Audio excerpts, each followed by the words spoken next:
Marie-Laure Delaporte, qui est docteure en histoire de l'art, diplômée de l'Université de Nanterre, qui a publié plusieurs articles sur les liens entre les arts visuels et l'Anthropocène, et qui est actuellement enseignante vacataire aux universités Paris 1 Panthéon-Sorbonne, Paris-Nanterre et à l'université de Versailles-Saint-Quentin en Yvelines.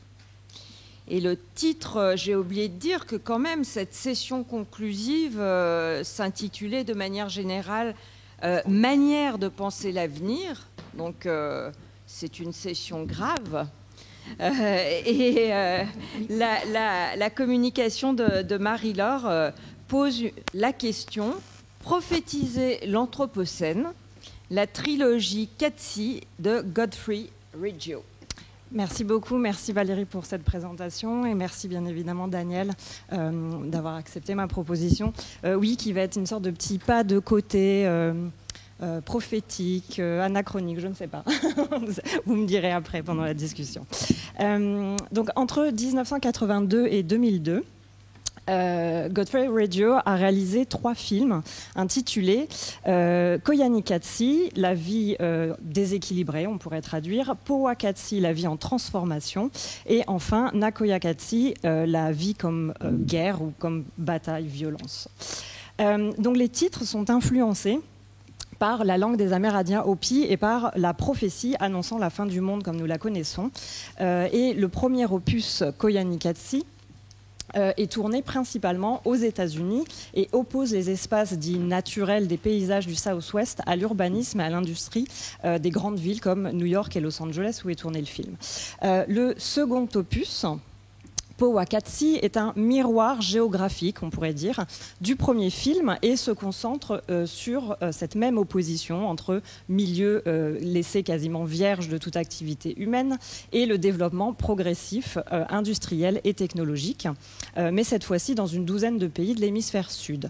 Quant au troisième volet et dernier, Nakoya Qatsi est réalisé avec une majorité d'images d'archives ou de found footage qui mettent en avant la progression et les dangers des technologies qui ont désormais, au début du XXIe siècle, donc quand le film est tourné, envahi nos vies. Alors la trilogie de Reggio s'apparente, ou en tout cas on l'apparente très souvent au style documentaire, dans une certaine volonté d'effet réel, et peut être perçu justement, vu les années pendant lesquelles les 3 films ont été tournés, 82, 87 et 2002, comme une prophétie, ou en tout cas un constat de l'Anthropocène, si l'on considère justement l'utilisation du terme par Crutzen au début du XXIe siècle, ou encore, plus récemment, comme Bonneuil et Fressoz le théorisent, l'Anthropocène, c'est notre époque, notre condition, c'est une révolution géologique d'origine humaine,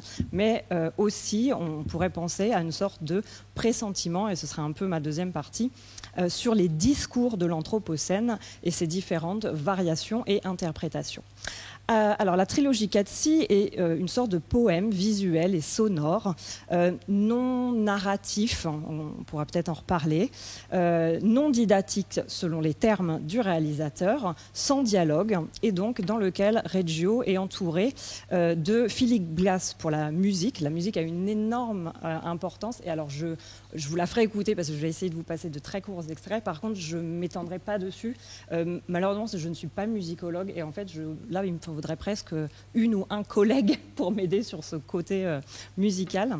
Et puis également de réalisateurs spécialistes des différentes techniques qui vont être utilisées dans les films, donc parmi lesquels figurent Ron Fricke, Hilary Harris, Leonidas Zourdoumis ou encore Graham Berry, qui proposent tous ensemble de juxtaposer et d'enchaîner ces images d'une nature grandiose aux éléments imposants, en parallèle avec des flux effrénés de la vie urbaine. Alors les 3 films, chacun à leur manière, semblent annoncer cet Anthropocène, mais également dénoncer les causes, les conséquences, les enjeux de cette nouvelle ère géologique dont l'humain serait responsable. On y voit, je vous le disais il y a un instant, des images de complexes industriels, des scènes de production, de consommation intense, qui mènent de manière plus ou moins directe au dérèglement climatique et à une pollution massive.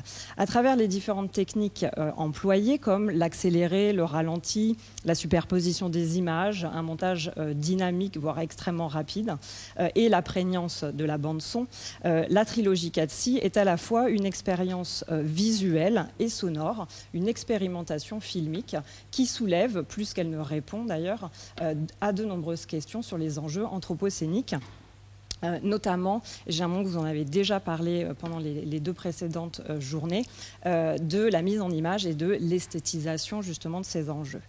Alors, en effet, la certaine fascination que peuvent provoquer les images de ces films, les flux accélérés des automobiles, les vues en contre-plongée des gratte-ciel, les visages d'enfants en train de jouer, rythmés avec la musique de Glass, va rendre assez complexe justement la perception d'un discours engagé.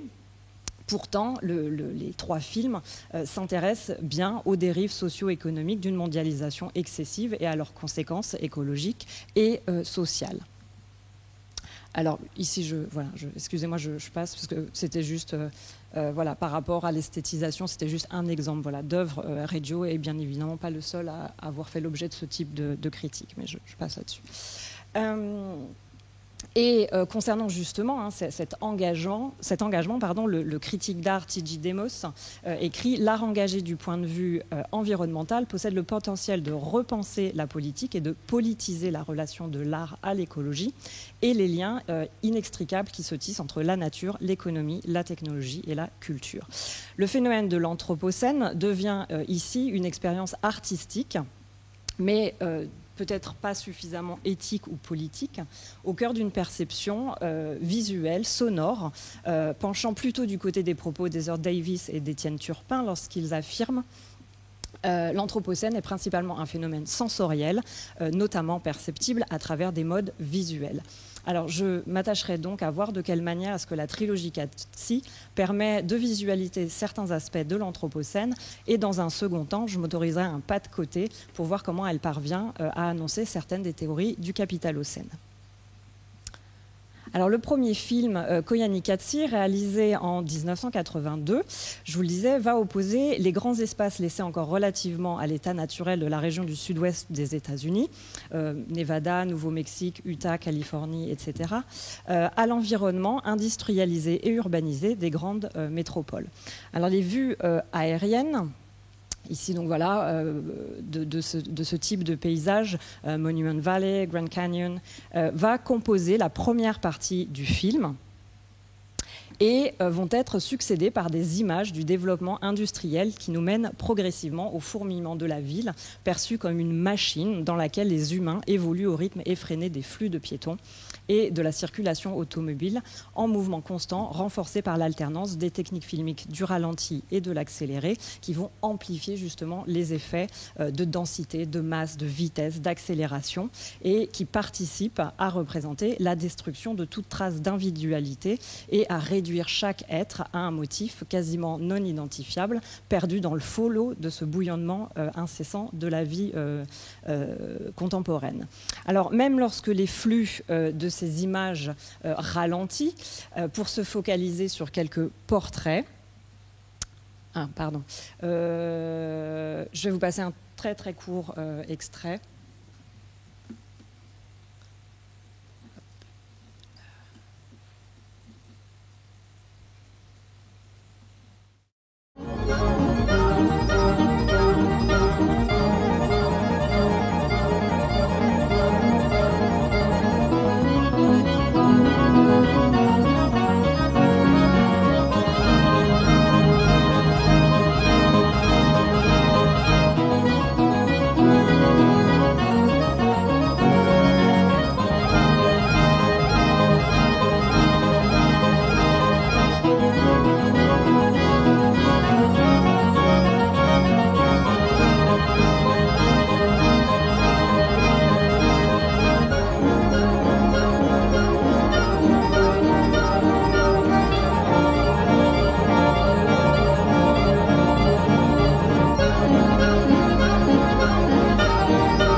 m'arrêter ici pour ce premier extrait, un petit peu pour rester dans le timing. Mais voilà, ça c'est le premier opus Koya Nikatsi, pardon. Voilà, donc pour vous donner un petit peu une idée de ce premier opus. Et donc lorsque ce type d'image extrêmement rapide ralentit et se focalise, comme ici je vous le montre, sur quelques portraits, ces portraits restent néanmoins des visages anonymes au cœur de cette gigantesque machine urbaine et moderne. Alors cette foule d'humains anonymes et uniformes renvoie justement à l'anthropos de l'Anthropocène et ici aux populations occidentales, plus précisément les États-Unis. Mais Reggio confie que ça aurait pu être le Japon, l'Europe. Voilà.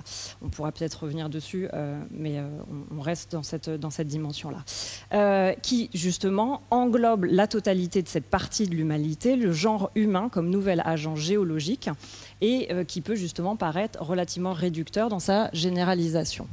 Alors ici, je citerai notamment le géographe Andreas Malm qui s'est intéressé à cette question et il écrit « Dans un avenir prévisible, du moins tant qu'il y aura des sociétés humaines sur Terre, il y aura des canaux de sauvetage pour les riches et les privilégiés. Si le changement climatique représente une forme d'apocalypse, celle-ci n'est pas universelle mais inégale et combinée.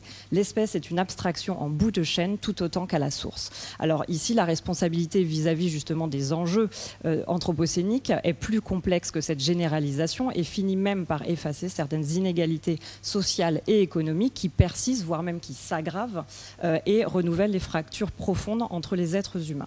Ce qui nécessiterait donc pour Malm et d'autres théoriciens et théoriciennes de repenser ou de redéfinir le terme d'anthropocène. Alors Malm a donc proposé une analyse historique dans son ouvrage du concept et va se ranger du côté de théoriciens ou théoriciennes comme Donna Haraway ou Jason Moore qui proposent justement carrément de renommer l'anthropocène. Et puisque d'après Malm, ces effets sont provoqués par le capitalisme, ou plus précisément l'économie fossile, fondée sur l'utilisation croissante des combustibles fossiles. Je vous rappelle que le premier film, on est au début des années 81, donc voilà, il faut peut-être garder ça en tête. Et qui engendre justement notamment l'augmentation des émissions de gaz à effet de serre, la pollution, le réchauffement climatique, la déforestation, qui vont être causées notamment par ce type d'économie, celle du capital, à travers notamment la surproduction ou la surconsommation. Je vous ai mis des captures d'écran voilà, qu'on peut retrouver dans le film. Et donc... ce type de surproduction et de surconsommation qui, au cours des siècles, ont été imposés par une minorité bénéficiant de cette dynamique économique à une majorité plus ou moins consentante, plus ou moins contrainte. Derrière le terme d'anthropocène, il se trouve donc la totalité du genre humain comme source des problèmes écologiques lorsqu'il ne s'agit en réalité que d'une partie de la population définie par des critères sociaux bien spécifiques, c'est-à-dire une classe dirigeante occidentale porteuse d'inégalités et d'exploitation.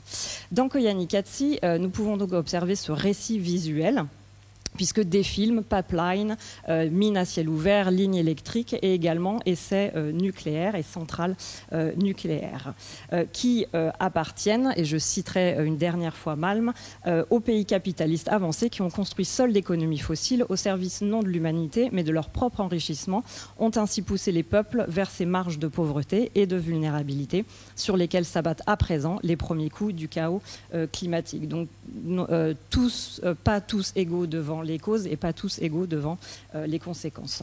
Alors j'en viendrai donc à mon second point qui est ce glissement vers le terme de capitalocène. Et qui serait donc cette nouvelle ère géologique, certes, mais qui ne place plus en son centre l'humanité comme cause, mais le capital, l'économie fossile et de marché. Alors plusieurs séquences de Koya Nikatsi sont assez emblématiques de cela. On voit notamment la juxtaposition de chaînes de production de nourriture ou d'automobiles à côté de scènes de personnes en train de manger, de faire leurs courses, de conduire leurs véhicules, mais également, par exemple, les marchés financiers de Wall Street. Alors, le sociologue Jason Moore écrit d'ailleurs à ce sujet: il n'y a pas de doute que le capitalisme impose une tendance de violence envers la nature, les humains inclus, mais le capitalisme fonctionne car la violence fait partie d'un répertoire plus large de stratégies qui fait travailler la nature. Et donc ici, il inclut bien évidemment la nature humaine. Je vous renvoie à son article Cheap Nature, où justement il explique que nature, naturel, c'est beaucoup plus complexe. On englobe ces termes-là, mais voilà, il faut vraiment les utiliser avec des guillemets. Il continue: le capitalocène signifie le capitalisme comme une organisation de la nature, comme un monde écologie capitalisé, situé, l'âge du capital, l'ère du capitalisme comme un monde écologie, du pouvoir, du capital et de la nature. Donc si dans le premier film, on nous montre déjà les effets du capitalisme sur la nature, ces aspects sont développés dans le second film, Powakatsi, réalisé en 87 et qui montre ce même problème, mais cette fois-ci dans les pays de l'hémisphère sud. Et d'après donc le titre, La vie en transformation, c'est justement de la vie transformée des populations de ces parties du monde par le développement du capital et plus précisément l'exploitation des ressources naturelles, y compris humaines, au profit des pays occidentaux industrialisés, voire post-industrialisés, ainsi que le développement et l'industrialisation de ces pays de l'hémisphère sud. Alors lorsque Malm, par exemple, dans son ouvrage, donne l'exemple de l'exploitation minière en Inde menée par l'Empire britannique, Reggio, lui, ouvre son second film par une séquence concentrée sur les travailleurs de la mine d'or de Serra Pelada au Brésil. On y voit des hommes effectuer des tâches physiques visiblement épuisantes, visuellement violentes. Cette vie de labeur, d'une apparente pauvreté, fait écho à cette violence que je viens d'évoquer à travers Jason Moore, du capital, de l'exploitation de la nature et de l'humain. Une pauvreté due plus à la violence qu'au manque de biens et de finances. Alors je prends 1 minute pour vous montrer ce second film.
Voilà, donc ici vous avez vu que en plus de la technique qui avait été utilisée de l'accélérer dans le premier opus, on passe justement à cette fois-ci la technique du ralenti qui va mettre en avant justement ces différentes populations dans leur quotidien, dans leur rapport à un environnement encore relativement inchangé. Alors pas pour la mine, mais ici je vous montre d'autres vues de paysages par le biais de vues aériennes, de villages, également d'habitants en train d'effectuer des travaux manuels dans les champs, des activités de pêche, de dressage de chevaux par exemple, selon des gestes qu'on pourrait peut-être qualifier encore d'ancestraux, puisqu'on voit notamment des femmes en Inde effectuer des poteries. Et il s'agit de mettre en lumière la richesse humaine à vivre une vie qui n'est pas encore contrainte par le capital, en tout cas dans la première partie du film, puisque on voit également des coutumes de procession, de danse, de combat également, qui vont donner lieu dans la seconde partie du film, cette fois-ci, la progression de l'industrialisation, de l'urbanisation dans ces pays, parmi lesquels figurent le Pérou, le Brésil, le Kenya, l'Égypte, le Népal et l'Inde, et encore une petite dizaine. Nous passons donc des paysages ruraux, parfois complètement désertiques, à un milieu urbain, industriel. Et ces deux parties du film vont être mises en contraste avec des extraits au milieu de la télévision états-unienne, news, information, publicité, qui encourage justement à la consommation et à l'accumulation de biens. Alors l'accélération de la vitesse des images et du montage, ainsi que les foules humaines dans les rues, dans les stades, les vues de mégapoles, permettent justement de contraster avec les rythmes de la nature et les cycles des saisons que l'on voyait en première partie du film. Cette mosaïque de populations, de cultures diverses est créée en juxtaposant de manière assez indifférenciée les multiples pays dans une sorte de simultanéité des pratiques, des gestes, une multitude de peuples qui restent relativement anonymisés. Et ici, les théories du Capitalocène permettent ainsi de s'intéresser à la façon dont les humains et la nature sont exploités en tant que ressources au profit du capital. Et je citerai à nouveau, Demos qui explique renier la responsabilité des différents impacts du changement climatique, obscurcir la responsabilité derrière une catastrophe écologique grandissante et faire des humains les complices de ce projet destructeur par inadvertance. Ce phénomène est également développé par Naomi Klein. Je la cite. Les humains seraient un type singulier, la nature humaine pourrait être réduite à l'essentiel des aspects qui ont créé cette crise. Ces systèmes qui ont été créés par certains humains et auxquels d'autres humains ont résisté avec force sont complètement laissés de côté. Le capitalisme, le colonialisme et le patriarcat, ce type de système. C'est assez clair, il me semble. Dans les deux premiers films de Qatsi, on entrevoit donc cette opposition entre humanité et nature relativement préservée et au contraire, d'un autre côté, une partie de la population uniformisée, exploitée ou prise dans les rouages d'une machine globale. Alors, je conclurai avec le dernier et troisième opus, puisque en fait, c'est un aspect de cette crise, de ces enjeux anthropocéniques qui vont être développés dans ce film, qui relèvent des technologies ou du développement technologique dans des pays désormais, on est au début du XXIe siècle, qui peuvent être qualifiés de post-industriels et qui vont mener, comme le titre, ou en tout cas sa traduction l'indique, à la destruction, à la violence, à la guerre. Alors le film va mettre en avant justement l'envahissement de notre quotidien par la technologie ou les technologies et la disparition des environnements naturels de notre humanité. Contrairement aux deux premiers volets, Nakoya Qatsi est réalisé en majorité à partir d'images d'archives et d'images trouvées, comme je vous le disais, qui vont être modifiées, recadrées, colorisées, filtrées, et qui s'ouvrent notamment ici sur la tour de Babel de Bruegel, 1563, qui va jouer le rôle de métaphore de cette multitude de langages visuels, aujourd'hui dans leurs usages les plus divers, comme la surveillance, la communication virtuelle ou encore la surconsommation. Une grande partie de ces images représentent donc la violence produite grâce aux technologies, notamment militaires, mais pas que. Des images de guerre, d'émeutes, de répression, d'explosions, d'essais nucléaires. Symbole de cette destruction de la vie à travers notamment les dérives des biotechnologies, le projet Transhumanis ou encore les enjeux de ces nouvelles technologies. Et qui vont engendrer justement la disparition de la nature comme un environnement de la vie humaine remplacé par un monde artificiel et virtuel. Alors cette violence notamment entre en contraste avec les scènes de Powakatsi qui se concentrent sur des pratiques spirituelles ou encore des portraits d'enfants. Voilà. Qui étaient des séquences plus calmes et plus joyeuses. Ces progrès technologiques, pour notamment Anat Singh, font d'ailleurs partie des causes de ce qui est désormais nommé la 6e extinction et qui mène non seulement à la disparition de la nature, mais à l'oubli des paysages naturels et qui sont progressivement remplacés par d'autres paysages, ici de destruction. Et notamment, l'historien Dipesh Chakrabarty écrit au sujet de cette technologie humaine: la considération de l'humanité comme une force géologique trouble la distinction entre l'histoire naturelle et l'histoire humaine, nous amène à un nouveau type d'historicité. Le temps profond de la géologie, du climat et des sciences naturelles se fond avec le temps historique de la technologie humaine. Alors, si l'humain a longtemps considéré être la mesure de toute chose, les films de la trilogie Qatsi montrent que cette conception devient relativement paradoxal, puisque à force de maîtriser et d'exploiter la nature, l'humain, ou en tout cas une partie des humains, a fini par détruire cette nature et est en voie d'effacer sa propre existence. Reggio symbolise d'ailleurs cette destruction et son lien avec la modernité et les nouvelles technologies, en filmant au début et à la fin de son premier film, Koyana Qatsi, l'explosion en vol de la tête de fusée Saturn V de la mission Apollo 12, mais également dans son dernier opus, en brouillant, floutant toute une partie de notre patrimoine culturel et artistique. Et donc ici, j'espère vous avoir montré les différentes ambiguïtés qui sont présentes dans ces films, mais également qu'ils représentent désormais un témoignage à la fois historique et artistique des différents aspects de l'Anthropocène, et qui s'inscrivent également dans le nouveau discours des études éco-critiques. Je vous remercie et je m'excuse de cette cadence un petit peu folle. Peut-être influencée par Daniel, je ne sais pas. Merci beaucoup. Mais timing absolument parfait, hein. Bravo. Non, parce que je ne vous ai pas passé un extrait du dernier film. Ah, bon. J'ai 1 minute. Alors peut-être y a-t-il, et sans doute y a-t-il des questions pour vous dans la salle.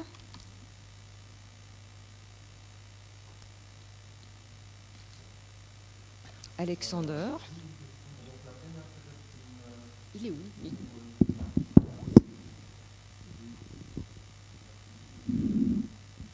J'étais assez frappé par... Ça fonctionne ? Oui, bon.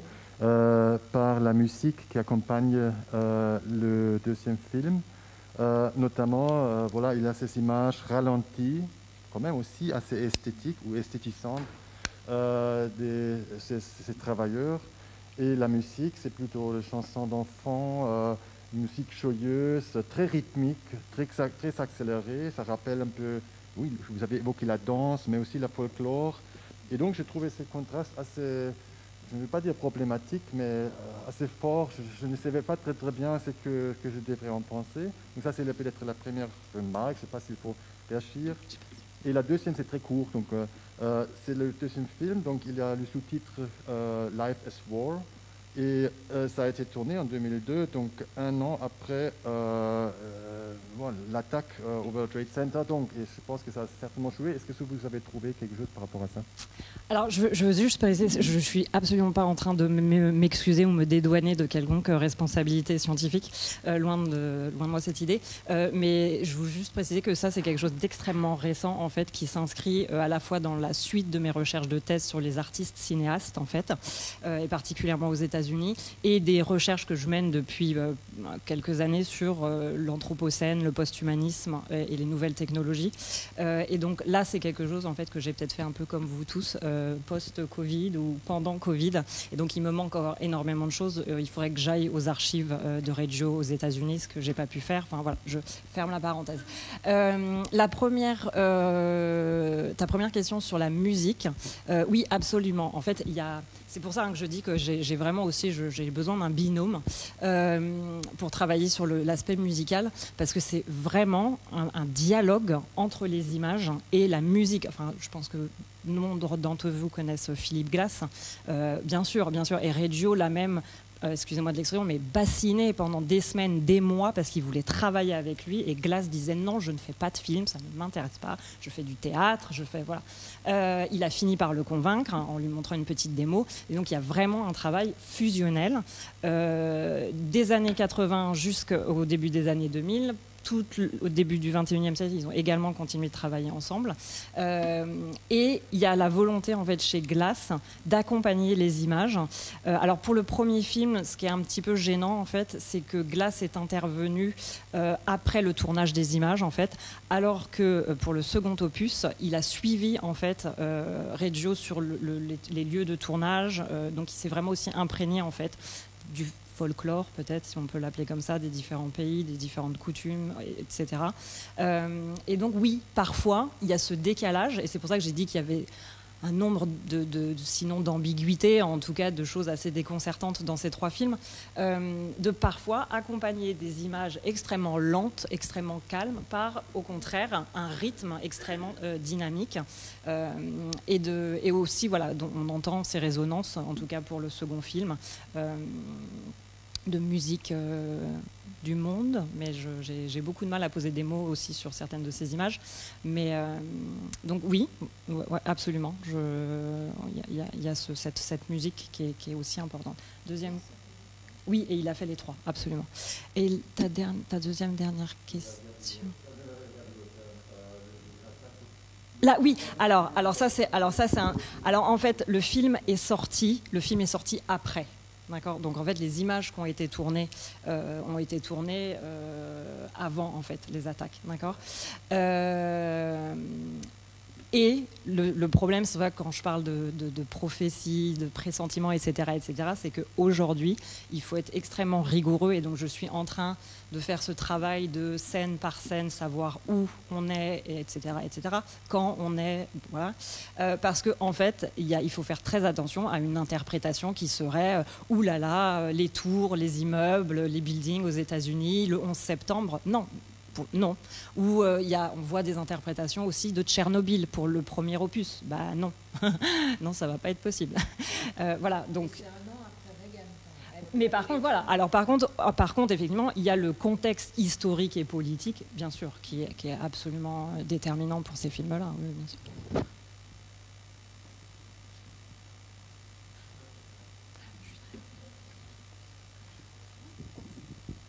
Merci beaucoup, Marie-Laure. Marie-Laure, merci beaucoup pour cette intervention. Moi, ça m'a rappelé en fait d'anciennes amours de recherche en fait concernant les tribus Hopi, les tribus unies qui sont donc enclavées dans le territoire navarro, comme sans doute tu sais, qu'on sait, et qui développent à travers donc leur mythologie et les récits mythologiques effectivement toute une aventure de la destruction et notamment même dans l'architecture elle-même des tribus Hopi, puisqu'on passe à l'intérieur par la kiva, dans la terre, pour aller restaurer une cosmogonie, l'harmonie du monde, etc. Est-ce que, comment ça se... Parce que bon, on voit bien qu'il y a une résonance avec donc les mythes de fondation, en fait, de ces tribus-là. Alors d'où ça sort? Pourquoi se raccrocher à ça? Qu'est-ce que tu sais là-dessus? Ça m'intéresse. Ouais, moi aussi. Merci Fabrice. Alors, sans faire sa vie, son œuvre, en fait, Reggio, c'est un personnage assez atypique et étrange. Il était, je ne sais même pas comment on peut appeler ça, il était moine en fait, avant d'être. Il appartenait à une communauté religieuse. Il était frère en fait. Enfin, après, c'est une communauté religieuse des États-Unis qui est chrétienne, mais qui est très étrange en fait. C'est pas une secte, mais c'est un peu spécial quand même. Je ne sais plus, il faudrait que j'ai ça quelque part, mais enfin, voilà, les frères, la fraternité ou fratrie, enfin voilà, brotherhood, enfin bon. Et donc c'est quelqu'un qui est imprégné, sinon de religion, en tout cas de spiritualité, et donc qui, en s'intéressant à travers différentes recherches et étant aussi états-unien, a rencontré justement ces traditions, ces mythes du peuple Hopi, et a été fasciné justement en fait par à la fois, tu en parlais tout à l'heure, à la fois les modes de vie occidentaux qui se transforment dans les années 60-70 et ces mythes en fait qui sont développés mais des siècles auparavant. J'ai fouillé un petit peu les prophéties des Hopis, ça remonte, enfin c'est des traditions qui sont très peu écrites et qui sont quasiment uniquement que orales. Ça pourrait remonter jusqu'au 7e siècle en fait. Donc voilà, on a quelque chose d'une sorte de transmission de la parole et du mythe par l'oral. Donc en fait, chez Reggio, il y a cette recherche chez eux, en fait, à travers leur mythe, à travers cette prophétie, d'une certaine, sinon religiosité, en tout cas spiritualité, à partir de laquelle il avait le sentiment de pouvoir interpréter, non pas à travers un langage parlé ou écrit, mais à travers un langage visuel, les changements du monde qui l'entourait, en fait. Je ne sais pas si je réponds à ta question, mais en plus là il y a cette prophétie-là bien spécifique, mais ils ont une vision aussi d'un monde qui en remplacerait un autre, en fait. C'est-à-dire que entre guillemets, notre extinction actuelle aurait déjà été vécue par des peuples précédemment. On en est déjà justement par rapport à leur prophétie, à la 4e ou à la 5e, et viendra autre chose après nous de toute façon. Donc c'est pas si grave que ça, en fait.